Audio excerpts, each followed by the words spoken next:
Hello, in this video I'm gonna show you how to fill the clean water tank and empty the dirty water tank on your DREAME X30 Ultra.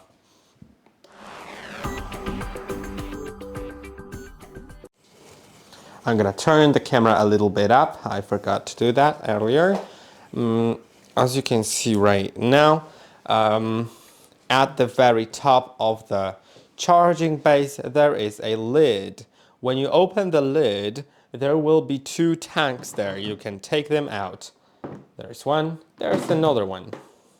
One of them is for dirty water, as you can see right here. This one with the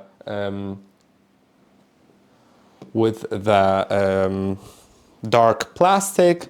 You can open it like so and then empty it. Also, you can rinse it with water to prevent any mold with clean water.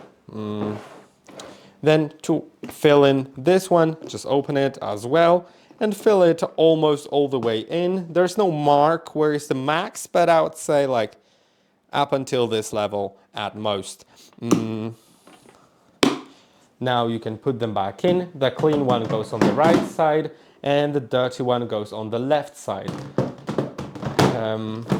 Now close the lid and it's done. I hope that this video was helpful. Don't forget to like and subscribe and I'll see you in the next one.